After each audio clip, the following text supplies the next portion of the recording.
Could it be you? Could it be you? Could it be you? Or could it be me? Now, 1 in 3 of us will be diagnosed with cancer. Now, this is shocking, but I suspect there are some of you sitting there thinking that it will only affect those of you further away from you. You think it will be those to the back of the room, those to the left of the room, or those to the right of the room. But will it be? Now, when I was young, diseases were things that happened to really, really old people, people who had shrunk.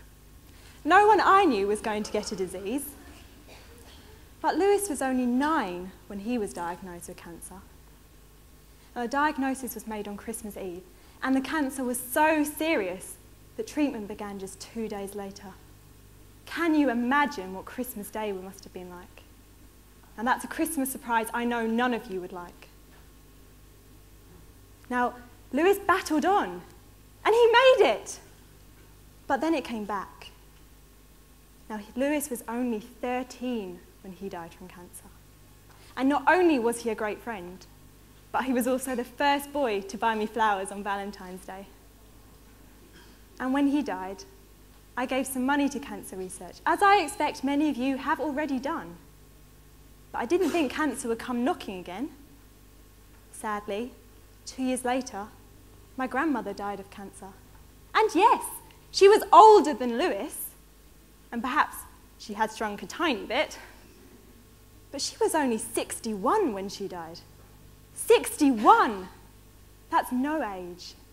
And it took 2 people to die for me to do something more substantial, and I raised some more money. Now, just while you've been listening to those stories, 2 people in the UK have been diagnosed with cancer. 2 families have received the news no one wants to hear. And 1 person in the UK has died from cancer. Now, 1 in 3 of us will be diagnosed.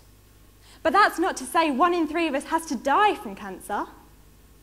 Cancer Research is a charity that works to find a cure. And by supporting them, through giving time or money, you are supporting those who dedicate their professional lives to combating this deadly disease, so that your family, your friends, and you can have a long and fulfilling life. Don't let these people who have died in vain. We need to act now to find a cure.